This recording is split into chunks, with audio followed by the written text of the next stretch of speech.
Okay, so we'll start.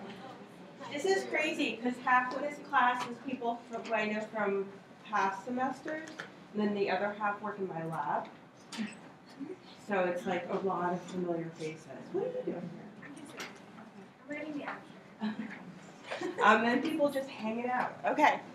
I'll start to pass out snacks and drinks. It'll be good. So this is molecular biology. If you shouldn't be here, then go away. If you should be here, then I'm glad you're here. There's so many familiar faces. Wow. Yay. Okay. So this is me. This is how you can find me. Find me mostly by email because I'm never around when my phone rings. Okay, so I'm just going to go through, the syllabusy stuff, and then we'll do a little bit of thinking about the big picture and drawing and chatting, and then you'll go away. And then we'll start, like, the really hard stuff on Thursday. We'll see. We have to ease into things, right? Okay, let me turn these lights down. There. Okay. Oh, Venus, I didn't post it, but this is nothing. I'm sorry. Okay, so prerequisites. All of you should have taken 309 and passed it with a C or higher. PeopleSoft won't let you register if you haven't. But I'm here to tell you I prefer if you got a B or higher in 309 because most people who do badly in this class usually did horribly or like barely squeaked by with a C. I'm not saying you have to drop it, but I'm just saying like start out knowing that you might have to do a little bit of extra work to kind of catch up or clarify some things maybe you thought you understood but didn't understand or whatever. This is when you're supposed to be here. You know that, you're here. Recitation is all over the place. Hopefully you know where you're supposed to go, but there you go. Most of them are in 221, one section, the Thursday 1 to 250 is in 265. Recitation starts next week. Anyone who asks me if we have recitation this week gets a slap on the hand. Actually, I won't really hurt you, I promise. But I get so annoyed about that because I say it so many times and I still get 50 million people asking me, which means you're zoning out while I'm talking to you. So stop, all of you. No recitation this week, okay? This is a textbook. If you took cell biology, you have the textbook. It's the same textbook. You can really use anything. It's really about understanding what topics we're learning and learning them. There is a free version on NCBI Books. There's a link in the PowerPoint which you can click on when it's on Blackboard. If you're familiar with NCBI, just use the drop-down menu to go to Books, and then you can search for whatever topic, and it'll give you a whole list of books that have information on that topic. And you can click on either Albert or there's at least 2 or 3 other books that are really helpful on there. Other materials, Scantrons, bring them to recitation and I'll collect them. You're going to keep your 13 small Scantrons, those are for recitation quizzes, but your big exam Scantrons, I'm going to keep. That way you'll never have to worry about coming to class on an exam day without a Scantron. So I'll collect those next week. Okay, so if you need help, ask. Ask early, ask often. I love the students who visit me constantly because they usually do really well. I do not want you to suffer in silence. So you know where to find me. Office hours are Mondays in the morning and Tuesdays before my insanity of teaching begins. And then if you can't fit those times, just email me and we'll figure out a time. But I don't want you to do badly because you don't understand something. That's why they pay me to explain the things you don't understand. Okay, some high points, some low points. This is the most important stuff you should understand. One are my expectations. Arrive prepared and on time. If you start coming in late, I will ask you to leave. And I'm telling you that now so you don't get angry at me when I do that. Because it's just I'm super distractible. And if people are just wandering in like 20 minutes late, then I'm just going to start locking the door. Actually, I used to lock the door, but now it's a lot of work for me to walk up there and lock all the doors. So I'll just ask you to leave, and it'll be really embarrassing because everyone will see me ask you to leave. So don't do that. And then especially recitation, that's a bad one if you come late too, because then you lose points and you miss out on the quiz.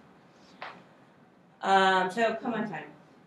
If you master the content in this course, you will do well. Just showing up and trying hard is not enough. Some people try really, really hard, but they're trying the wrong way. So you need to figure out how to learn the information and learn it and understand it. Don't just sit there and memorize, because you will fail if you try to memorize. There's a weekly quiz. Every single weekend, I have a quiz on Blackboard, and it's on stuff I have not taught you. So if you have a problem with that, drop the class, because I've got a huge wait list, and those people will thank you.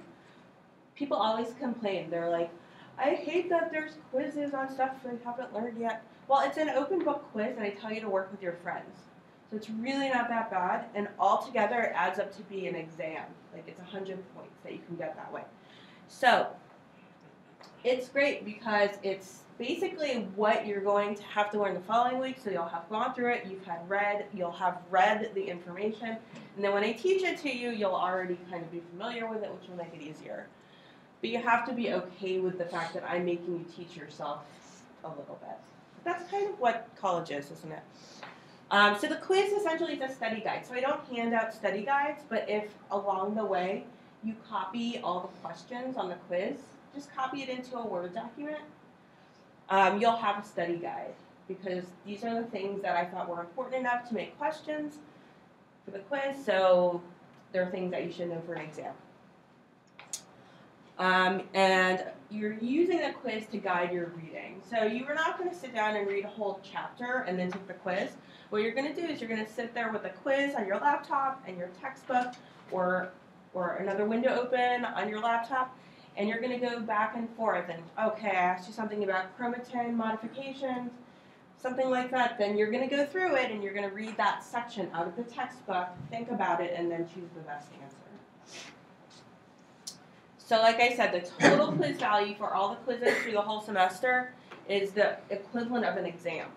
So it can really boost your grade if you do well. People who do badly on exams but rock the quizzes usually can get by in this class okay, but it will kill you. I had a student, I wonder if that student's taking this class, who rocked the exams and got a B because they kept forgetting to take the quizzes, and that killed me.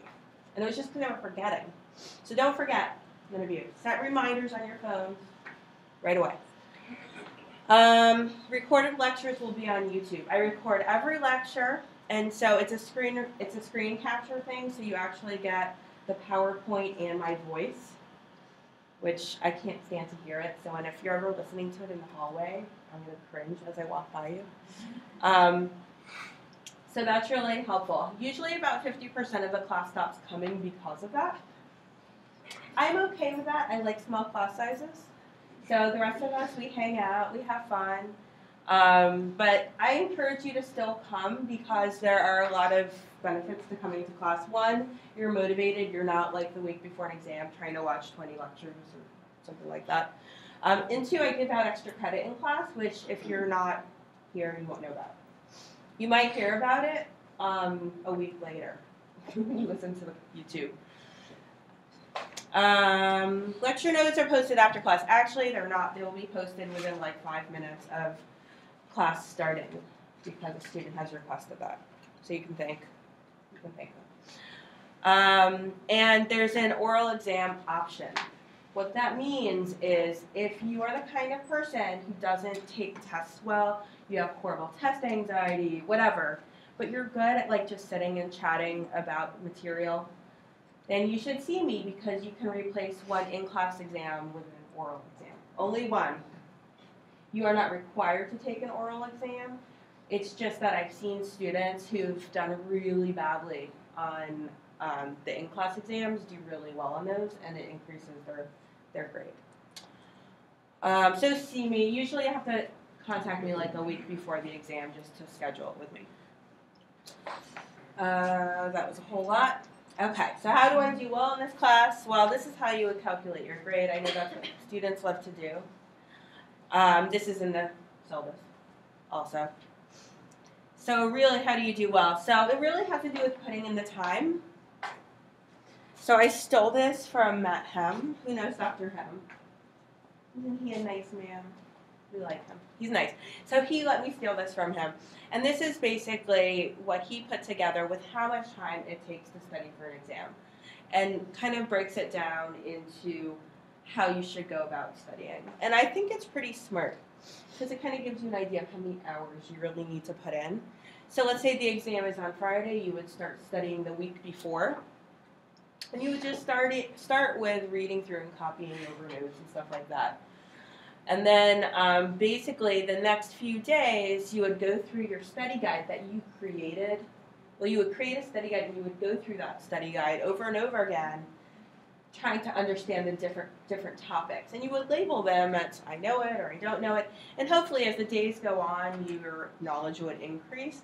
And then a day or so before the exam, you can plan to come see me to explain the topics that you still are unclear on. Or sometimes I'll have students come see me during office hours just to talk through some concept that they are not sure that they understand. And I'll say to you, no, you don't have that down, or yes, you do, or this is how you should think about it, and hopefully it will help. And the day before, really the day before, you're just kind of reviewing. You shouldn't be cramming. So think of it as like a decent amount of time, but like a total week of serious time to put in. That's if you want an A. If you want a B, I'm not going to tell you how to do that because you're all going to get A's, right? Okay, sure.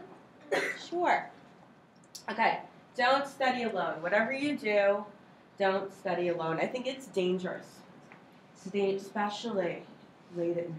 No, don't study alone because what's going to happen, if you're good, if you're like one of these people who's always studied alone and you always got A's, you can totally ignore me.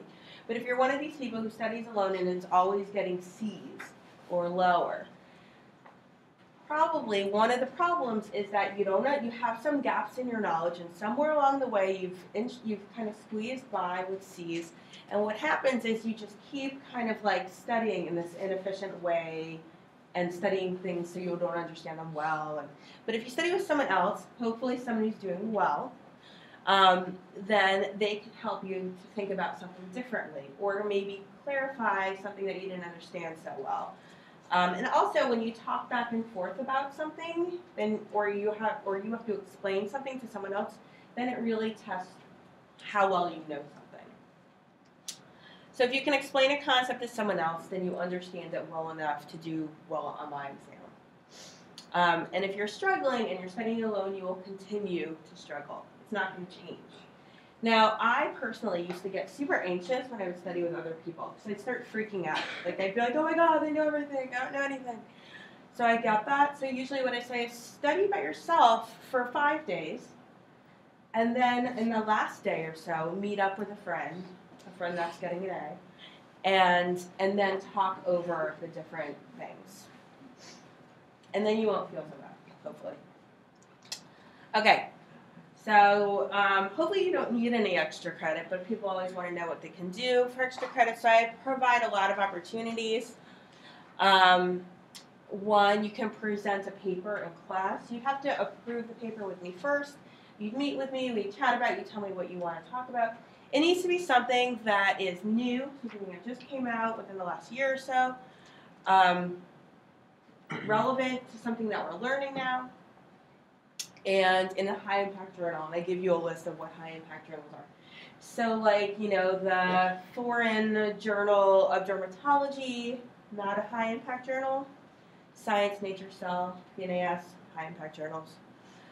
And it has to be exciting to you, because why do you want to read a paper that's not interesting to you, right? And you would give a 5 or 10 minute presentation on the background, major findings, how it relates to what we're learning, why caught your eye, and you can get an extra point for doing this. And there's no limit, okay? So if you're like, oh no, I'm gonna fail this class, but I love presenting papers, why don't you present one every day? Right? Think about how many points you can bank for but probably you'll learn so much in that process that you'll probably do well in everything anyways. So that's one way. Random extra class, in-class extra credit opportunities. So if you stump the teacher, then because you're smart or confusing, which is often the case, I will offer extra credit points for those who can email me the answer in the next 24 hours. So if some brilliant student asks me a question, completely like out of my area of expertise, I'm not going to BS you. I'm going to say I don't know, and I'm going to offer it out to the whole class. You guys go and you have to email me a referenced answer. So not like I saw on Wikipedia that blah blah. You have to actually like primary literature. This is where or even textbook. Sometimes you can look in a textbook and find the answer. Email me the answer, and if it's right, you get a point. People have gotten anywhere from 1 or 2 to like 7 or 8 points per semester just by being on top of this. And it's smart. It's good that I'm not that smart. No, it's not that I'm not that smart. I'm really smart about one thing, and it's like one thing. That's what your PhD is. It's like you're really smart about that. So sometimes I don't know things, and that's okay, and it benefits you. Okay, what else? There was another one. Where is it? Okay, well, we'll see. I think it's coming. Okay, exams, people always want to know the format and if there's extra credit. They're mostly multiple choice because of the size of the class. It's really hard for me to do like this really critical thinking, detailed essay exam. But I do have a few short answer questions, and there are no recall questions. So if it's just like, what is this? No, not going to be on there. They're all thinking, they're all applied. So I'm trying to get the critical thinking in there in a multiple choice fashion. A lot of you guys have seen it before because you've been in my classes. So if you got used to my cell biology exams, you will be fine because they're exactly the same. Well, they're not the same exams, but they're the same style. If you find yourself memorizing and not understanding, which sometimes happens when you're like trying to get a lot of stuff in, stop right away and be like, what am I doing? Stop. Do not pass go. There's usually a 10-point extra credit opportunity on each exam. And my averages tend to be between 70 and 80 on the exams, just in general. Last semester, we got an 85 average on one exam. I don't know what happened. I think I just had a lot of smart people. Okay, here it is. The coolest extra credit opportunity. You can write a multiple choice exam question. You get a point if I use it plus the value of the question. I think it's not a point. I think I give 2 points if it's perfect. 1 point if it was really good but needed to be doctored up a little bit by me. And then you get the value of the question. So the week before an exam, I'll say, hey, send me your multiple choice questions. You only get to send me 1. Some people get a little crazy, something like 5. You're just going to get the chance. I'll just look at the first one. It has to be critical thinking, not recall. It has to be kind of like where you really need to apply information that we're learning. I usually put at least 2 or 3 in each exam, though. Okay. Recitation. Attendance is mandatory at your registered section. You must go. You can't just randomly go to whichever one. If something's coming up, you have an interview for blah-de-blah-de-blah, and you want to go to a different recitation section, that's fine. Talk to me first, and I will let you go. No problem. But normally, under normal circumstances, you go to your recitation section. You lose 10 points plus your participation points if you have unexcused absences. So every time you don't come to recitation, you lose 10 points. And then you lose 10 points if you leave early without clearing it with me. So sometimes people like to come in, take the quiz, and leave. And you lose 10 points. Door closes and locks 5 minutes after recitation starts. So normally I'm pretty chill about that. It's when people start taking advantage that I do start kicking you out and locking the door. So you're going to be divided into groups of 3 or 4, and you're going to be doing some sort of group exercise. Usually there's a paper that you're going to read, some discussion questions that you're going to discuss the paper, exactly like cell biology, no different. And I like to integrate some drawing into it, so if there's a large process that we're learning, you guys can work together to draw it out. Then there'll be a quiz. The quiz will be on what you just did. So if you paid attention and were engaged, you'll be fine. And lastly, bring a snack, because I think some of these recitations are during lunch. So I'm always hungry, so that's why I say bring a snack. It's really bad when I get low blood sugar, especially when I'm lecturing. So if you ever see me like just start to get real spacey, just be like, maybe we should end class. Happened once, I think like 2 semesters ago. It was horrible. Okay, final thoughts. Everyone can get an A if they master the content, showing up, trying hard, not enough. Jot down topics in class, read the book, ask lots of questions. So rather than trying to like feverishly write down everything, because who here is good at thinking, listening, and writing at the same time? Anyone? Because if you are good, then it's like you need to go into some, I don't know, be like in the FBI. No one can do it, so no one raised their hand, so it's really hard. So what I say is, I'm recording this anyways, so why are you like feverishly writing it down? You can listen to it ad nauseum. You can listen to me over and over again. So you should sit here, listen, enjoy the moment. Sometimes I understand people they have a hard time paying attention if they're not taking notes. I get that. Then just jot down topics. She's saying chromatin a lot. Chromatin. Go back to listening.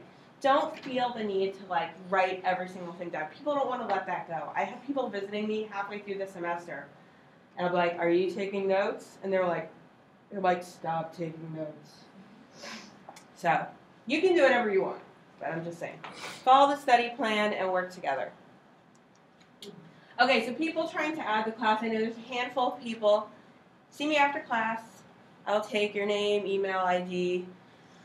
Come to lecture all week, please, which really means just now and Thursday to be eligible to get in. But basically, I'm trying to see who is going to actually be in this class and who's not. Usually there's a handful of no-shows between 2 and 4, so I should have no problem letting people in, but let's just see. I'll let you know by end of day Thursday, and you can pick up an ad slip in my office. Priority is graduating students who actually need this class, and then just graduating seniors. They get first dibs on getting in. Okay, so some quick business. Recitation starts next week. Don't forget the pretest. Has everyone seen the pretest? Understands there's a pretest? All that good stuff.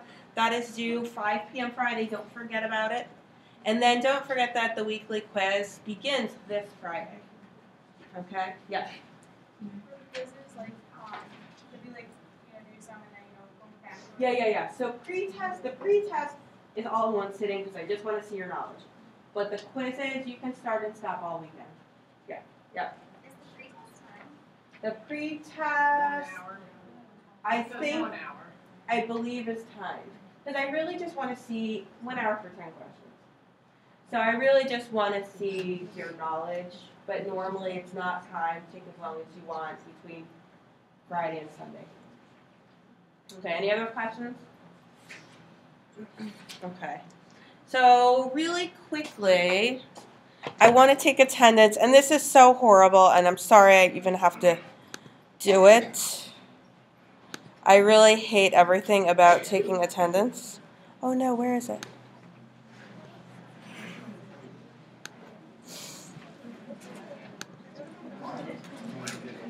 Oh, you guys are excited, aren't you?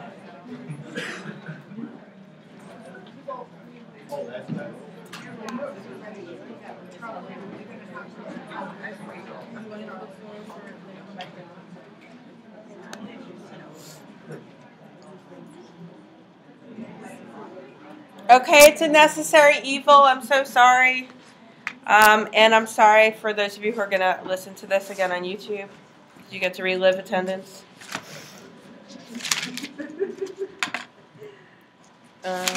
Okay. Okay. Oh, good. And you guys can actually even see your names. Oh, you should just start raising your hands when I see you so I don't kill your name. Fatima? Yes. Okay. Suand? Great. Jeremiah? Great. Kelly? Good. Babukar? Okay. Eden? I thought I saw you. There you are. Michelle? Caitlin? Ah, good. Oh, I had you before. Thomas? Good. Brooke? Angela? Hung Mai? Okay. Julia? Actually, Juliet. They always have it wrong. Oh, okay. Juliet. Oh, okay.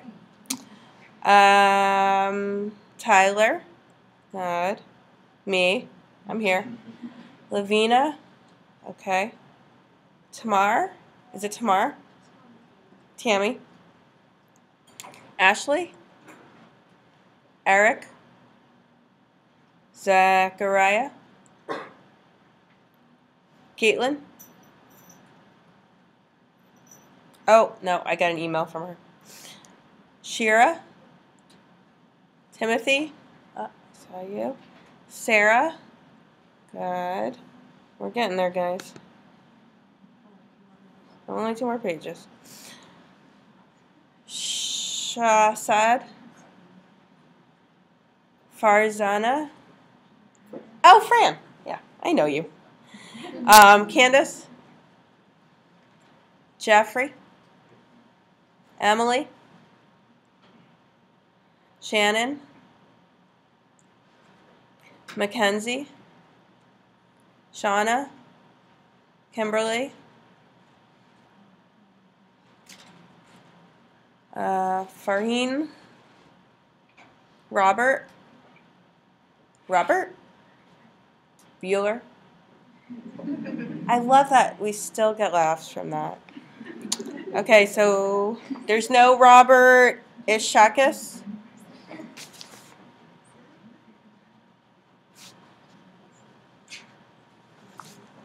Kira. Venus, I saw you. Ada. Jessica.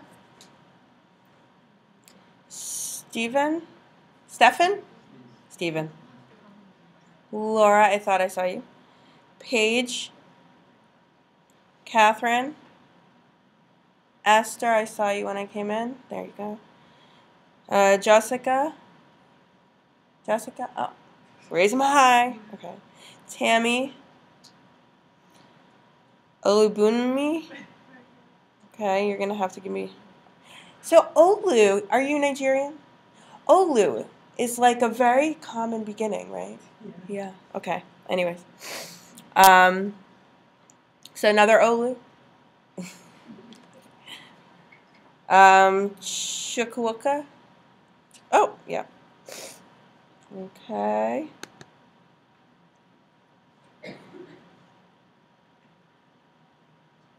Megan. Nirja, I saw you. Brianna, I saw you. Good. Pierce. Daniela, Lucy. Hi. Oh, all these familiar faces. Ayana, same spot as last semester. Amandeep. Okay. Sarah. Lauren. Ruchi.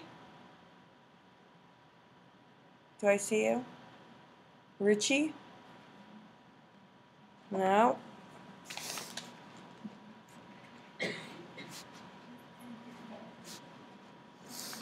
Rebecca. Good. Kira Stevens. Ah, there you are. Yusuf. Amanda, I saw you. Where is she? Amanda Talbot, there you are. Sarah, oh, sorry, she's the instructor for the other recitation. Christy, Eric, Christina, Luann, Sarah, Drew, Chelsea. Oh, I know. Yeah, I'm aware. Syed, thank you. Syed, great. And is that it? Good, we made it. Okay, so far there's 2 no-shows for those who are curious about that. Okay, thank you for bearing with me with that one, that's no fun. Okay, so everyone, take out a piece of paper. And so we're doing a version of what we do in the beginning of cell biology, but we're going to focus on the other part of the cell.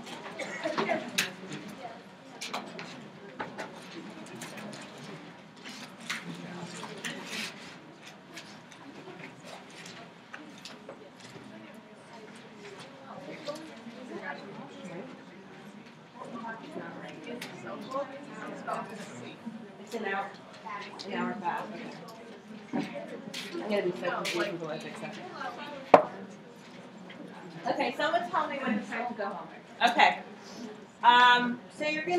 So I want to apologize in advance. I am, my PhD is in molecular microbiology and immunology, yet I'm extremely mammalian focused. So for those of you who love bacteria, I'm sorry.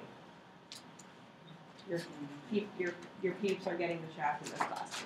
So draw a eukaryotic cell, make it big, don't draw it to scale, and make a big nucleus, right? And so I want you to take a minute to draw in all the things that are in the cell. You can talk to a friend. Actually, you know what, before we even get started, introduce yourself to the 3 to 4 people around you. So that you can, because you guys are probably going to talk to each other a lot.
Okay, so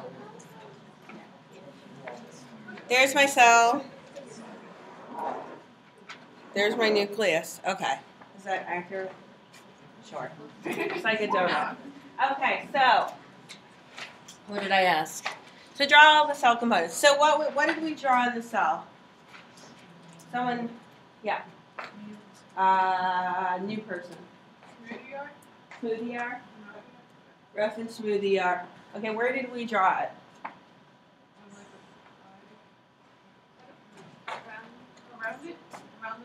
Around the nucleus? Right, okay. So kind of like that. Something like that. What's the difference between, I'm not an artist, though I highly recommend people who are interested in drawing and science to go into medical illustration. Anyways, what's the difference between rough and smoothie art?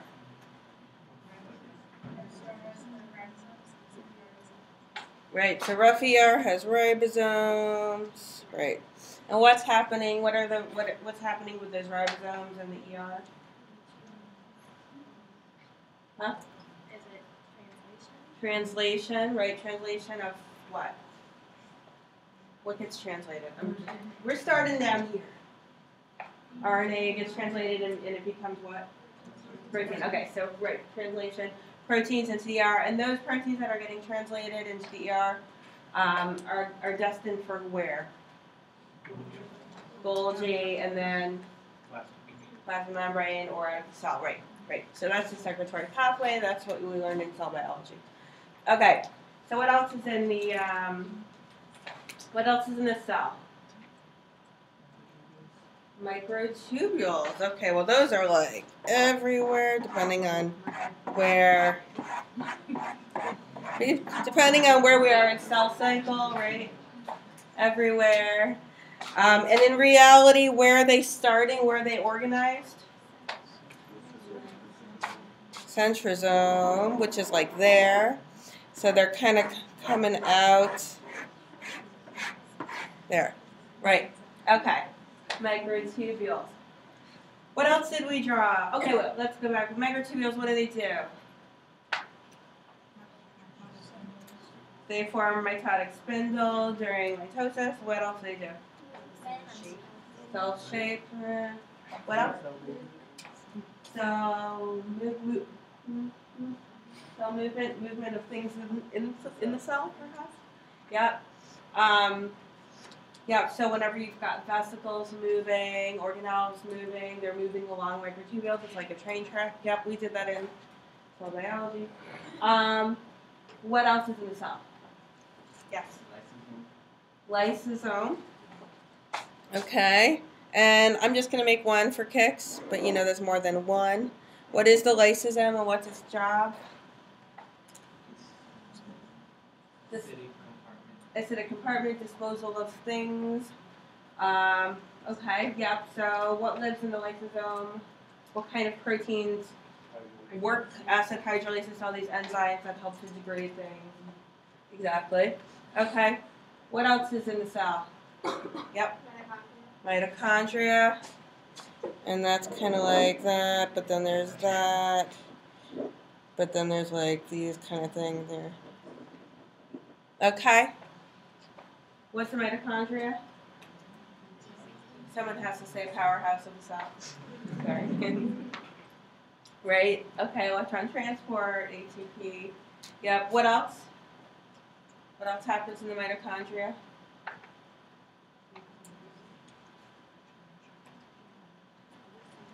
It's something that you wouldn't think of. Yep.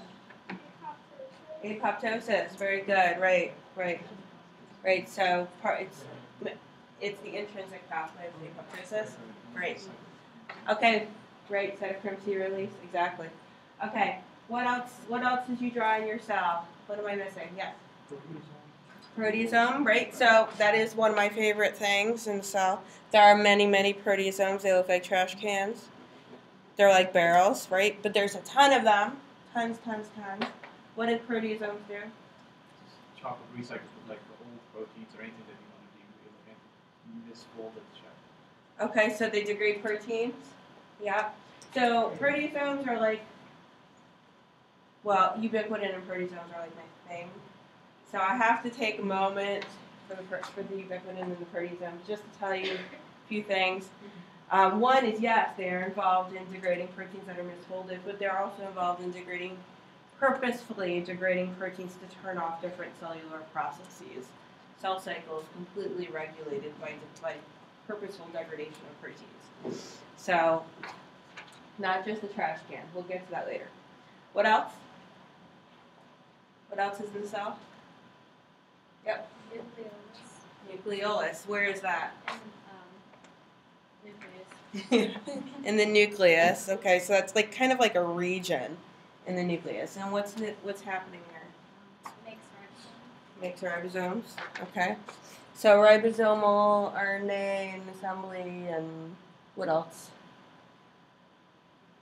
That's good. Okay, so nucleolus. We'll just make it like a region, but it's not really a thing. Okay. What else is in the cell? I feel like we're doing good.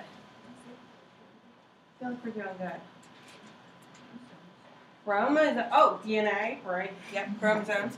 Where's the DNA located? In the nucleus, right? So here's your DNA. We're making interface cell.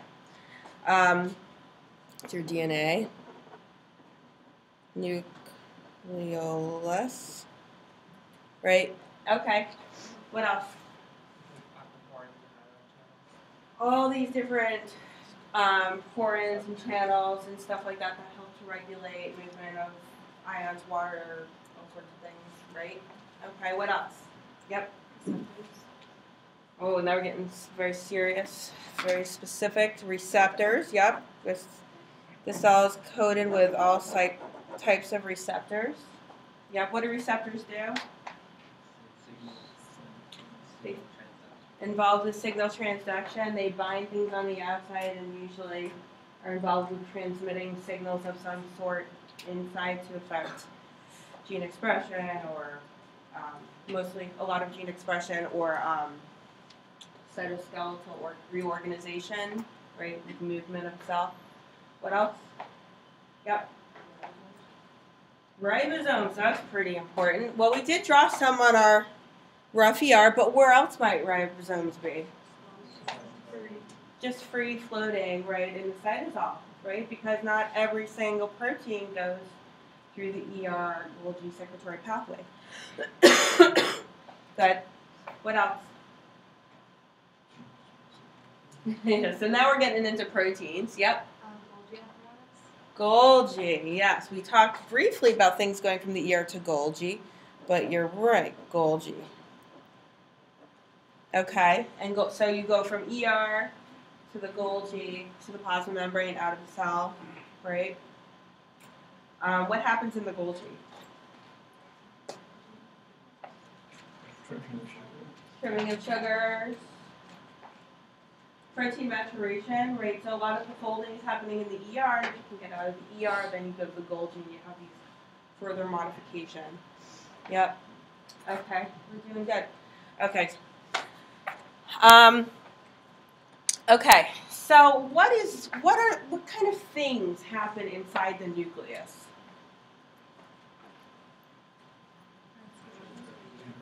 Transcription. What's transcription? Whoever said that. Gene expression. So what transcription is changing this to this? What is transcription? DNA to RNA, right? This to DNA to RNA, right?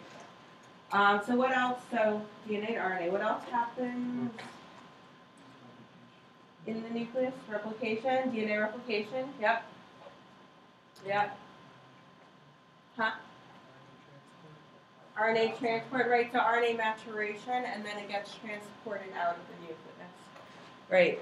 So a lot of what we're going to be talking about in this class is pretty much what's happening in the nucleus, involving the chromosome, the DNA, so chromatin structure and function, so how the chromatin is organized and how that affects gene expression, or how gene expression is affected by that. And then the specifics involving gene expression. So what do you need? So you mentioned transcription. What needs to happen for transcription to happen?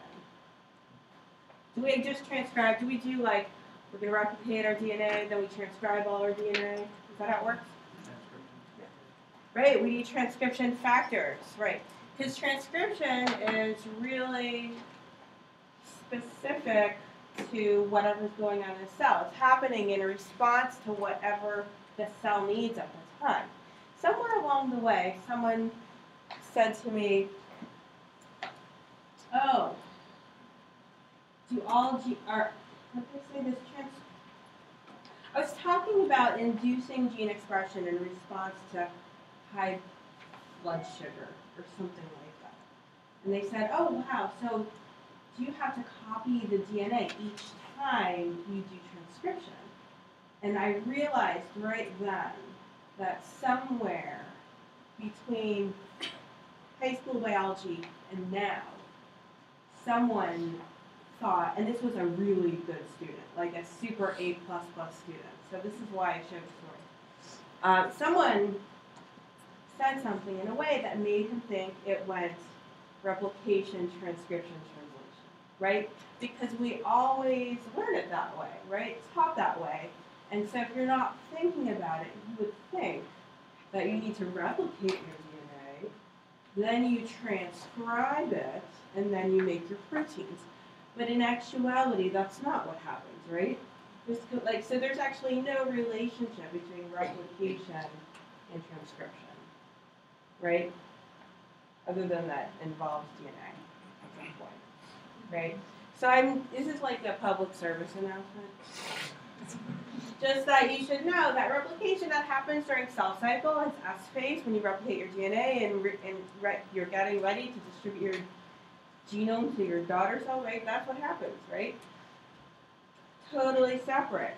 Transcription is expression of specific genes in response to some kind of stimulus, some sort of signaling molecule bound to a receptor, and that resulted in some signal transduction pathway, which resulted in a transcription factor going to the nucleus and binding to a certain part of the DNA called a what? It's okay. We'll learn about it. Promoters, enhancers, we'll learn about it. And that part of the DNA, that gene, is then transcribed, right? So my public service announcement, okay?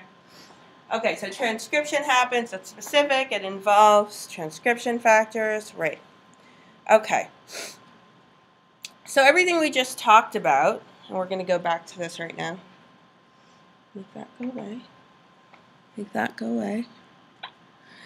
Okay, so everything we just talked about, how does it differ in bacteria? Yeah. It all happens at the same time.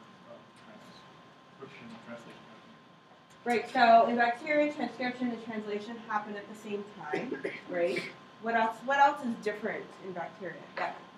There's no maturation there. There's no mRNA. There's no Right, so you make your RNA, then you make your protein. There's no maturation, there's no splicing, there's no poly A, there's no capping, right? But you know why? Because it doesn't, right, I just heard them say no nucleus, right? It doesn't need to be exported out of the nucleus. So that's a big difference. What else is different between bacteria and eukaryotic cells in terms of the cell structure and how it functions? Yes? No membrane-bound organelles. So half these organelles you just told me about. It's totally new, right? Great. No membrane-bound organelles. No nucleus. No maturation of RNA because you're not exporting it out, right? Okay. What else?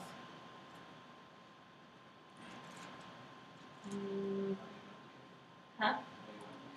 Well, yeah, we could probably start getting real detail. I think that's good for now. Okay. Okay. So, that was fun, right? Okay, so through this whole class, we'll be talking about details, lots of details. And I try to say that I'm not obsessed with the details, but it's kind of hard to learn about molecular biology with no details. Otherwise, I'd be like, here's the DNA. I don't know. But I want you to always keep in mind the big picture. So I'm going to constantly be harping on the big picture, and I'm sorry if it gets annoying, but I'm going to do it. Because to me, it doesn't make any sense unless you can take all these details and organize it into a story in your mind. So just always remember that, like, while we might be focusing basically on that blue spot right there, that's the nucleus in the cell, right? And that's a protein. I just put it there because it's ubiquitin, and I figured you should all know the structure of ubiquitin. So memorize it right now. So while we're going to be really limiting ourselves to what's happening in the nucleus in this class, or involved with DNA if you're a bacterial living person, remember that these cells are part of a much larger environment, right? These cells, if you're bacteria, you're living in an environment where you have to respond to your environment. But if you're a eukaryotic cell, or a mammalian cell to be more specific, then you're usually living with other cells, right, as part of a tissue in a person. And so you're going to encounter different things. Their environment's going to be, you know, if you're a skin cell, you're going to be jogging in the sun and get DNA damage. And when we talk about DNA damage, you need to remember that it's not just like this little detailed thing we're talking about. It's actually this larger response that's happening in a cell, in a tissue, in an organism. I don't know. It helps me to put it all into perspective. Okay? So what do I mean by big picture? Right? So we'll be talking about all these details, but it's all happening in response to something. So for example, if, you know, my favorite thing to talk about is immunology, because it's kind of my background, but if you're sick, you're going to have cells secreting cytokines, these different molecules, and they're going to bind to receptors. What's the point of all that? There's going to be all sorts of signaling that's activated, which really just is going to result in a transcription factor going into the nucleus, binding to a part of the DNA, and activating expression of a whole bunch of genes. Why? Because they're genes that are important for the immune response. Because remember, this was all started because there was some kind of infection. Okay? That's what I mean by big picture. Okay. Okay, so we were drawing, so we're gonna just take a moment to finish the drawing. Okay, so we drew everything that was in the nucleus, right? I mean, everything that was in the cell. Well, so now I want you to think about what's happening in the nucleus and what needs to happen to make a functional protein. So we talked about it briefly, but take a minute to talk to your friends and just think about all the things that need to happen from DNA to making a functional protein. Just discuss, and then we'll go over it. Okay.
Okay, guys.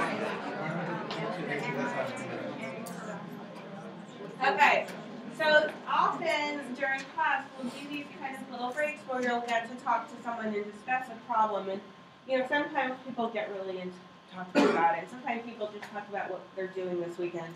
And that's all fine. It's really your choice how you want to spend the time. But it's a really great opportunity also to call me over to explain something, because not everyone feels comfortable raising their hand and asking a question in class. And so usually I'll hang out and I'll circulate, and I try to not just hang out here and actually get out into the masses, so that you can pull me aside and be like, okay, what are you talking about? People do that all the time. please take advantage of that because it's a huge class, and sometimes you don't want to be like, I don't know what you're talking about. Though I do love it when people do that. Okay, so what needs to happen to make a functional protein in response to an outside signal? So you want to start thinking, okay, outside signal. So you have a signal outside. Start there. What needs to happen? Yes. Okay, so something, that signal, which is usually a protein, needs to bind to a receptor. Okay, then what? You don't need to get too detailed. We're all about the big picture. Yes. Signaling cascade. Some signaling cascade, right? Right, so that's proteins, phosphorylating proteins, inducing. What's the end result of that signaling cascade? Okay, so we're not in the nucleus yet, though that does need to happen.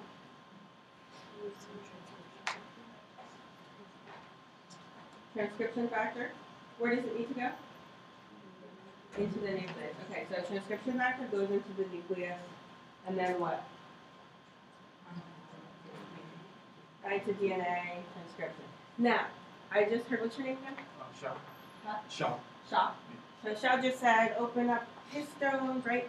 And so, yeah, so in order to bind the DNA, you need to have access to the DNA. And that's where, so remember, your chromatin can have different conformations, and we're going to learn about that in great detail. And you can either be tightly wound and wound around the histones in a very compact state, or you can be loose and open. So what do you want to be if a transcription factor needs to get in there and bind? Loose and open, right? Because you can just imagine thread wound around a spool. If the DNA is wound around there, protein can't get in there and bind to it, right? Okay, so now you've got open DNA, you've got a transcription factor in there, it's binding to these enhancer regions. What's the whole purpose of all of that? What happens when transcription factors bind to DNA?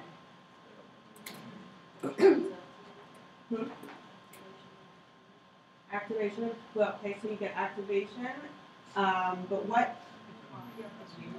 So you get mRNA, but okay, so between transcription factors coming in and binding to DNA and getting mRNA, what protein is integral to getting that mRNA? RNA polymerase. Right. Right. So you need, so the point of that transcription factor binding is you get RNA polymerase to come and bind. When then RNA polymerase, what does it make? mRNA. Right. Your RNA. Well, RNA. Exactly. And so when you have your RNA, then what needs to happen? So we kind of said this before. Capping, poly A tail, what else? Splicing, export from nucleus, and then you can then you can be bound by ribosomes and make your functional protein. So that's the big picture. No detail, but it's kind of all detail, right? Somewhere in the middle. So, so sometimes people come up to me after this first class and they're like, was I supposed to know all that? And I'm like, no, yes, kind of. You're supposed to be able to follow along at this point. Not everyone has, up to this point, been able to put it all together into a big picture. And what I'm trying to teach you is how to think about things as a story rather than these little pieces. Okay? There's a TED Talk. You guys listen to TED Talks ever? I just caught it for like 2 seconds on the TED Radio Hour. And I keep meaning to go back. And I'm going to try to find it and share it with you guys. But it was this guy talking about memory and how if he started out with him telling a story, a really descriptive story, and then talked about memory. But really, the point of his talk was about how when things are part of a story, you'll remember them. And he goes through, he's like, you walk into your kitchen and then the cat is sitting on the fridge. It's a very descriptive story. And you can then go back and remember all of it. It was a story. Whereas when you have a list of stuff, I mean, if I just throw a grocery list at you, are you going to remember it? Of course not. So if you can find a way, I have to find that and share it with you guys. I'll put the link on Blackboard if I can find it. But I just want you guys to learn how to make a story out of the science, and then you'll do well. Okay. Okay. So I think we might stop here for today, and we'll start the real stuff. The real stuff on Thursday.